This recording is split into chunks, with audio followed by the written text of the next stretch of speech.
Welcome back to Faith on the Field Show presented by Cairn University. I'm Rob Motti. Mike Lindell is the inventor and CEO of MyPillow. I wasn't aware of his strong faith until I saw Mike at the White House speaking at a news conference from the Rose Garden on March 30th.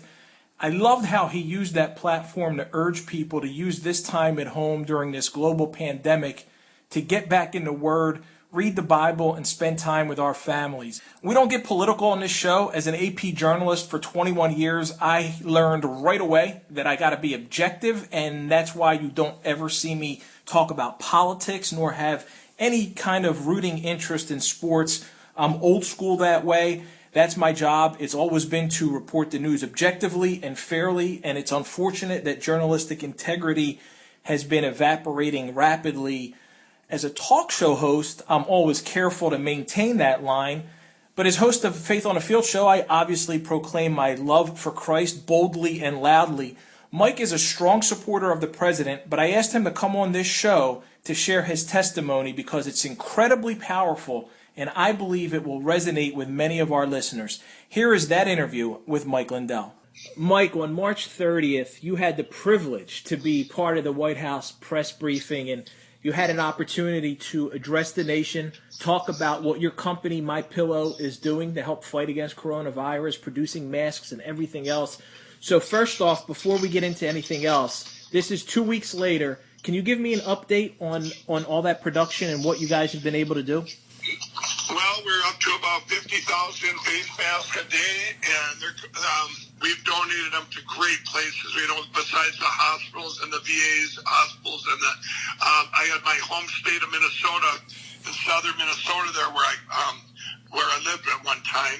That was the highest county per capita in the country, or in the Midwest, where they had got the virus. So we covered all the hospitals, the nursing homes down there, and everything. So it's been very rewarding. I've been very blessed to be able to even to help out, and but for myself, I've been doing all that, and my company, and then also this would be my 84th interview. It got a big, as soon as I flipped that page over and told the president, can I read something off the cuff? And he said yes. It was like the shot heard around the world. Well, I'll tell you, as I just mentioned a little bit before we started here, I'll be honest, I wasn't aware you're such a strong believer. Then I'm watching with my wife, and I hear you say, God gave us grace on November 8, 2016 to change the course we're on. And then you go on and talk about God being taken out of schools and lives, and a nation had turned its back on God. And you just encouraged everyone to get back in the Word and read the Bible, spend time.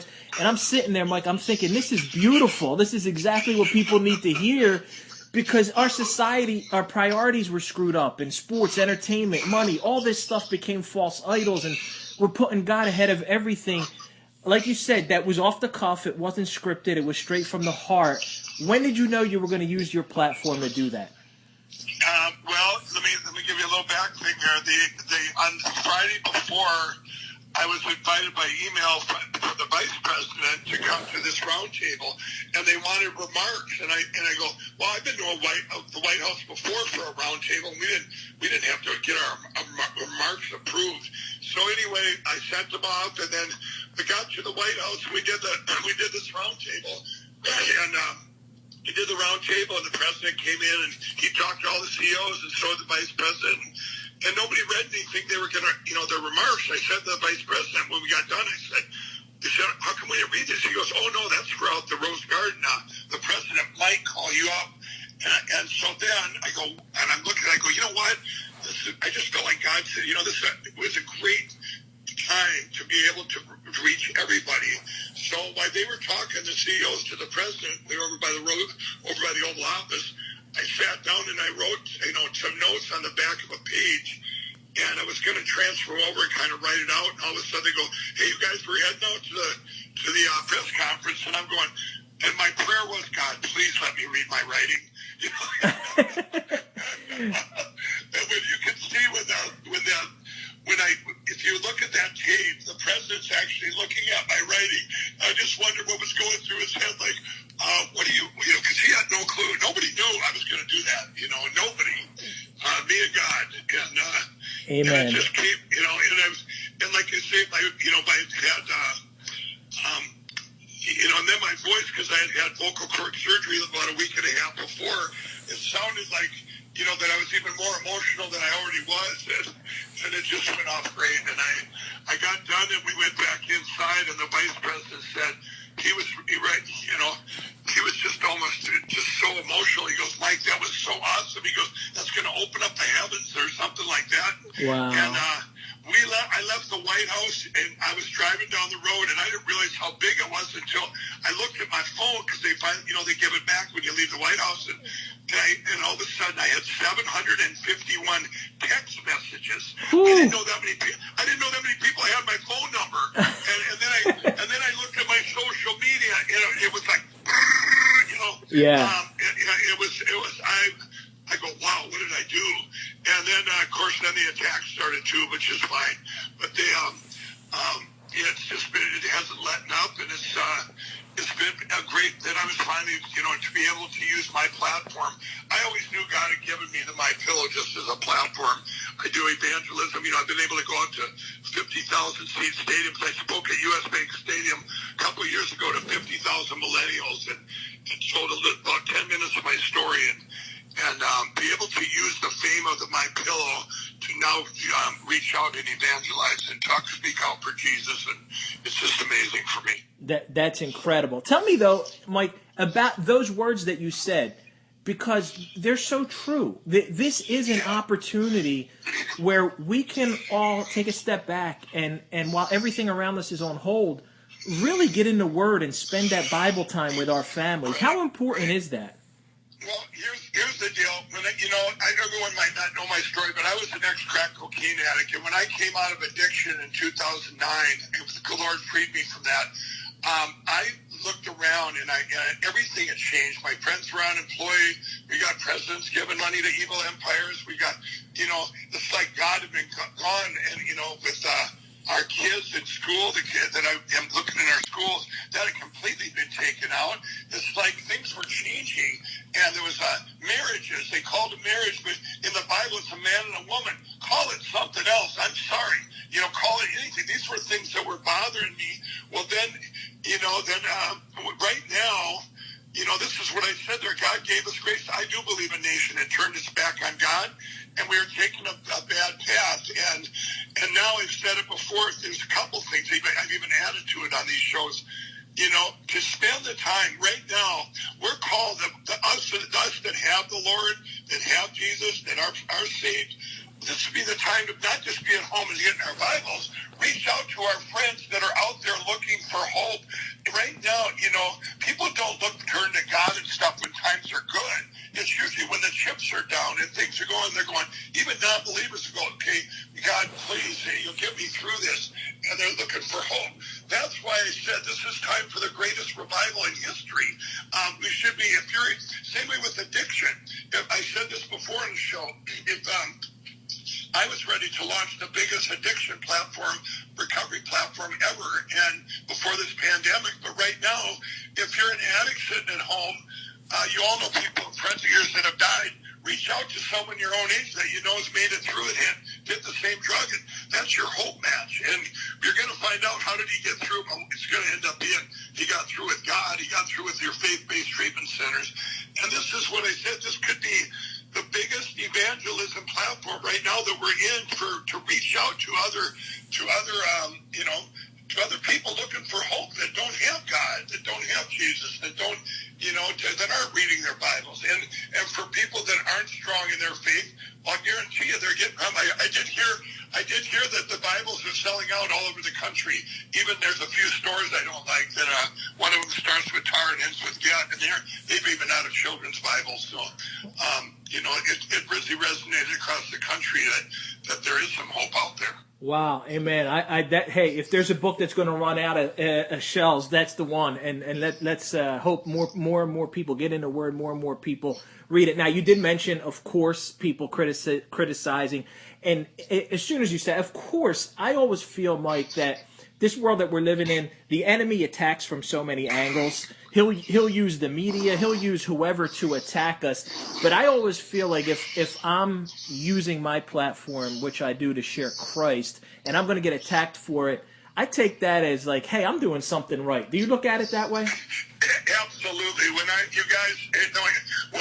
in 2016, I didn't know anything about politics when I came out of freed from all my addictions. And Donald Trump reached out to me in 2016 before he was president. I had never met him before, and he invites me to New York City on August 15th to a private meeting. And I talked to him, and he was telling me, we talked about addiction. He said, he's going to build this wall, stop this. And he said, Mike, you always wear your cross. Are you a Christian?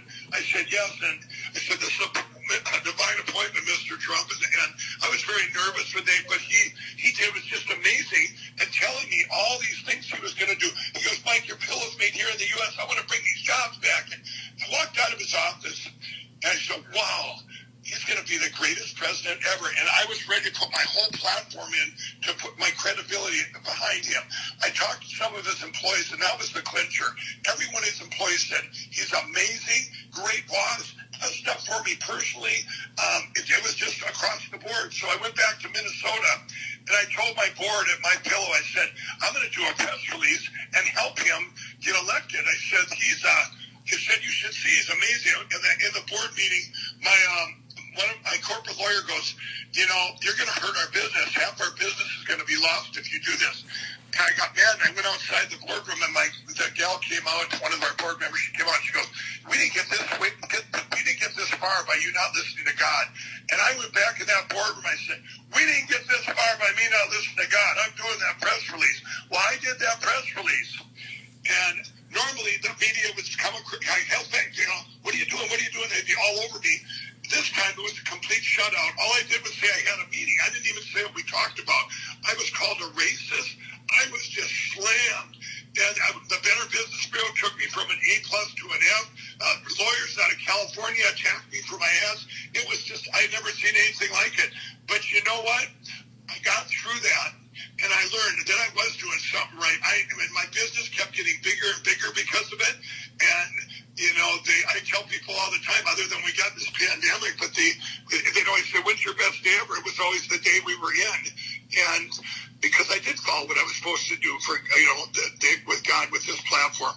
And now this last week, you're right. For me, all the attacks, I know I send those late night host pillows all the time when they attack me, and I'll send them pillows. I'll come on your show anytime. A lot of the ones that badmouth me, I do take it as like that I am doing the right thing, because it's just it's almost like, and Mike Lindell used this for a PR stunt or whatever, or Mike Lindell, who is telling us to read our Bibles, Saturday Night Live, they got me there too, but all these things, you're doing good, because I've been taking this for 3 years now since I got behind the president. One of the things I'll try and boycott these, they'll say boycott Mike Lindell and My Pillow, and then the other guys on the bots on Twitter will say, don't boycott him. He'll double his ass, and we see enough of that guy, because I just double down. Okay, I will double down, and you know what? I'm not going to change who I am. I'm not going to change my beliefs, and I'm going to tell you, this isn't a political thing. During the last election in 2018, I had this Republican lady come to me running for Congress. She goes, Mike, will you come and do a donor event with me and bring people? And I said, absolutely not. They said, you're pro-choice. And I said, she goes, no, I'm kind of in the middle. I said, there is no middle. And I said, you know what? Here would be the headlines. Mike Lindell goes against his Christian values to back a Republican. And then my platform's over. For me, my faith comes first, whatever God wants me to do. And that's it. I ain't changing. So all these people that attack me, I actually hope they don't stop, because it's really gotten more exposure by them doing that, because 100 people will attack that one person. So what I encourage everybody out there right now, we've stayed silent as Christians for too long. It's just time to reach out. It's the biggest revival ever. Stand up for what you believe in. And this is our time to get this country back to God, and to get our schools and start, their kids that don't have anything to stand. They don't even have a foundation. You took family out of this country too. There's so much fatherlessness and family values. They did a poll in a prison How many of the prisoners in this prison do you think both their parents got married, planned their child, had their child, and were still married to while that person was still in prison? 0%. That's how important a family is too. I'm part of a prison ministry, Mike, where we go into prisons, we play softball, and we get to share the gospel with the inmates. And you're so right. You talk to these guys, and I'll tell you, a majority of them came from single parent. They don't have a father. They didn't know their father. And it's very difficult. Now, you mentioned a little bit about your testimony, and a lot of people may not know this about you. And you did write a book, What Are the Odds? From Crack Addict to CEO. Tell me about that and share a little bit of how you got here, how you got to this platform, because Jesus saved you from your addiction. Right. Well, you go back to I was 7 years old. This book, by the way, took 7 years to write, and it's you'll read it. It's like the best fiction book you ever read. And you go, wait a minute, this is real. And I had 14 near-death experience. God protected me so much my whole life. But I can track back where I got here now from, I was 7 years old. My parents divorced in 1969, back when divorces were not common. I was put into a new school. I was the only kid from a divorced family. I didn't fit in. I had this feeling of, I'm different. I would do stuff to show off, like jump out of a bus window. Hey, watch me do this. But I wouldn't talk to people. If I didn't know them, I was very introvert, kind of, almost shy, because I thought, well, maybe I just don't like small talk. But I knew that wasn't it. I just didn't want to, expose who I was, because if you can't get rejected if you don't talk. Yeah. And I had a thing. I'll say one thing. I got to my 5-year reunion, and I'd worked at a grocery store and a drive-in movie theater. And I got there, and everybody else by that time had graduated from college. They had started families. They had careers going on. But I got there, and I had nothing. I dropped out of college in the first quarter at the University of Minnesota. But I took over the reunion just bragging about all these things. I owed the mafia $20,000. They tried to kill me. I was betting on football. I went skydiving and fell asleep on the way there on my motorcycle and crashed it. And I got there, and my parachute didn't open. But these were all true stories. But it was like everyone's going, wow. It kind of stole all these guys their moment at the reunion. Their stories of starting their families here when everybody was at. Well, I got home that night, and I lay in a bed, and I'm going, it was a deep sadness came over me. I really wanted what they had. And God ended up handing me that on a silver platter in 1987. But before that, I was introduced to cocaine about the early 80s. And when I got into cocaine, I felt good about myself. Addiction masks pain, and it gives you false courage. It does all kinds of things. I don't care what the addiction is. If it doesn't matter if it's overeating, sex, gambling, meth, crack, it doesn't matter. Addiction. They're there to, mask pains, which I believe all addiction comes from childhood, from father wounds and from trauma. That's my belief, because I went through it, and I don't believe you're born an addict. That's just something I don't believe. But anyway, 20 years I've married. I've had all these different entrepreneurial ventures, and I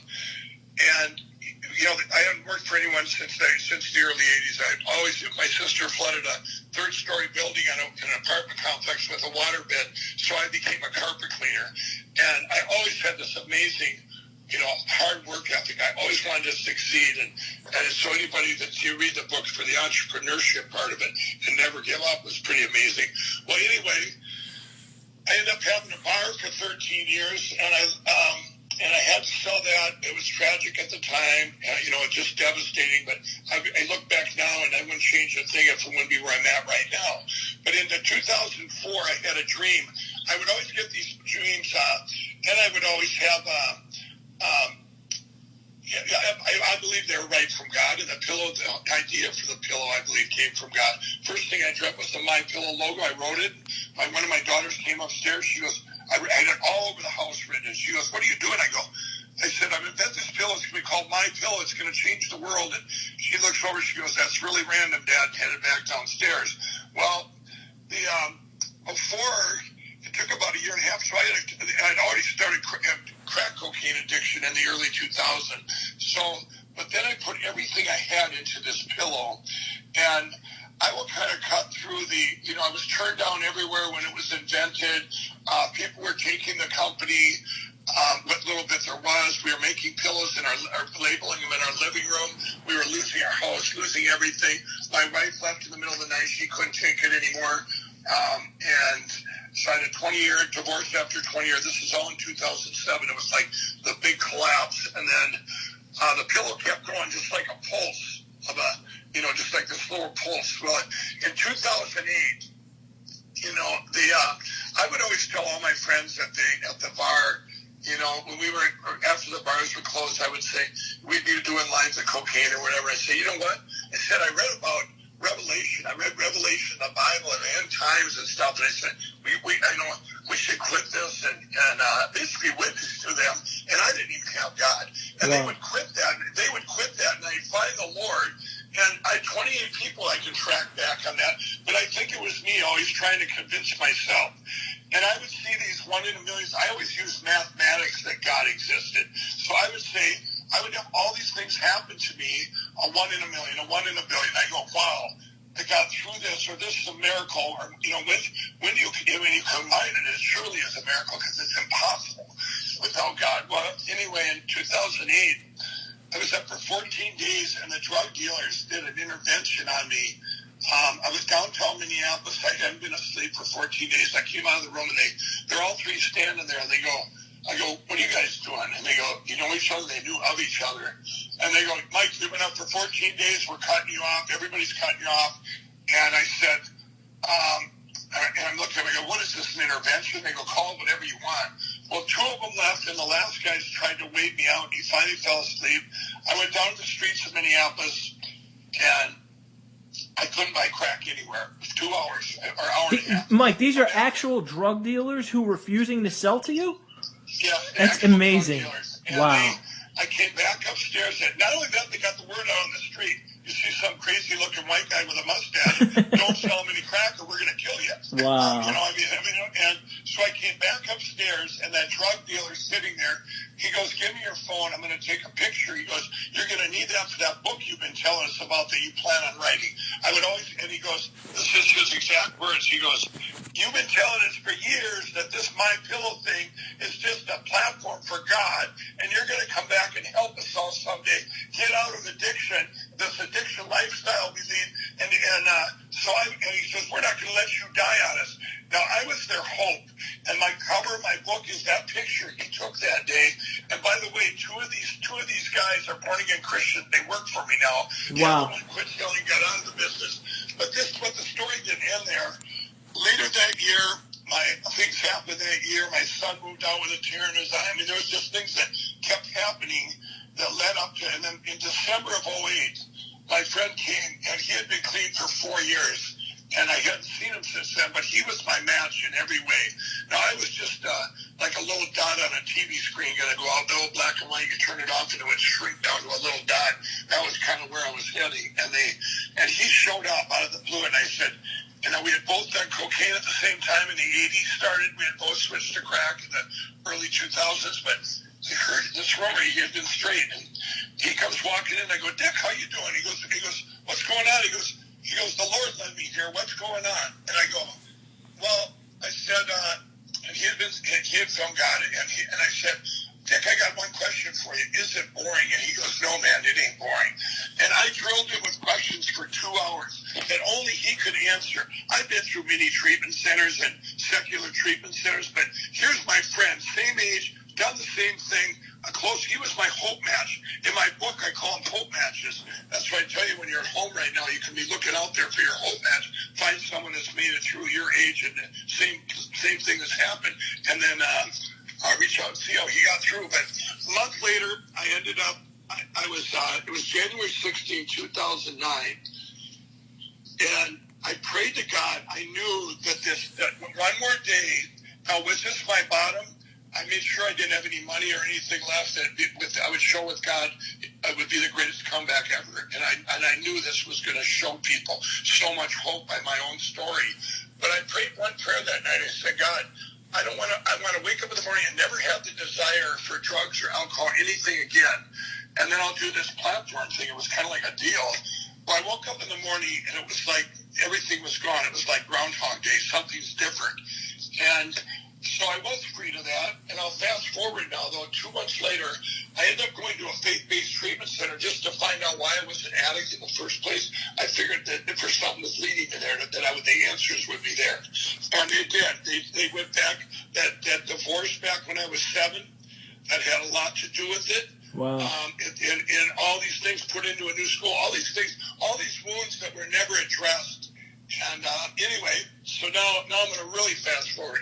So you always see me wearing my cross on TV and everything, and everyone's seeing that. And I would wear it. I got slammed for that too back in the day.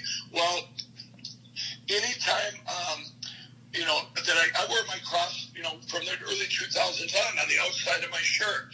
Well, anyway, I went to do that first infomercial, which, by the way, I was doing my reads, and the producer texted the other guy, said, "This is the worst guy I've ever seen. He'll never make it on TV. This guy's terrible." And we did the infomercial, and I did it with my cross out like I normally wear it. That first infomercial, and it aired October 7th, 2011. I was living in my sister's basement. I had nothing left in the world except for some 300 and some pillows I made, or whatever it was. And we launched, and I had 10 employees, and 40 days later, I had 500 employees. It just exploded. And, I wore my cross out ever since, had it out, on there. It wasn't to sell pillows. That's the way I always was. I believed in God, by mathematics. Well, then all these things started happening to me, like meeting a guy that became president, becoming friends with the president. I went to a national prayer breakfast. I was picked out of 12 people to pray with Ben Carson in a room before when he was running it. The odds of this was it's impossible. And I'm going, this has to be God. It would just become more and more real to me. Well, then I ended up going, I met this gal, and she had a personal relationship with Jesus. It was different. She goes, "Mike, you need to have, you haven't done a full surrender." And I go, "What are you talking about?" Yes. I believe in God. And it was bothering me. And here on February 18th, you ready for this? 2017. That's 2 years ago. Wow, Mike. Okay? Wow. I went into this Operation Restored Warrior. It's for veterans, and I'm not a veteran. And they go in there for their, it's like a retreat type thing. But I ended up with a second day on February 18, 2017. I got on my knees and I did a full surrender, and it was like a burden lift off to me. Now anything I do, I put Jesus as my CEO. Everything I do, and it's just, I love that. It was just such a relief. And then I'll tell you this last thing. So then the president invites me to a round table at the White House, and I'd never been in the White House before. And I walk in, and I remember when I was a kid, I was a big Elvis Presley fan, and I seen Elvis Presley with a picture of him with Richard Nixon when he was president, and I always thought, wow, Elvis got to see a president. You got to be famous like Elvis to be able to do that. I remember that dream. Well, I walked into the White House, and there was that picture of those two on the wall, and I went to my chair in the round table, and I sat down, and I go, there was my name tag, and I asked the guy, I said, "Who's sitting here?" He said, "The president is." And I thought, this is impossible. Well, I went on national TV then, they showed us side by side. All my friends are at home going, "What is this crack addict sitting next to the president?" They go, "Jesus is real because this is impossible." And this is what's, Amen. for me, it's just, it's been amazing where now I can go out and evangelize to stadiums of people and talk about what my real calling is, to speak out for Jesus. And boy, God gave me a big platform the other day at the Rose Garden.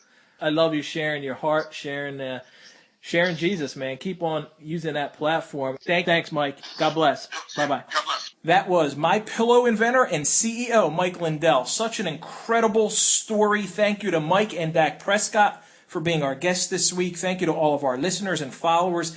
Big thanks to Doug Horton for handling the business side, and big thanks to Pastor Scott Foreman for all the excellent work he does for us on a website, podcast, and blog. Jim Henderson, thank you for the work behind the scenes, and thank you to our producer, Ryan Lennox. Big thanks to, of course, 610 ESPN Philly, 107.5 Alive, and Joy FM Sports for airing Faith on the Field, presented by Cairn University. For Remy and Kyle, I'm Rob Motti, reminding you, make a difference, be a blessing.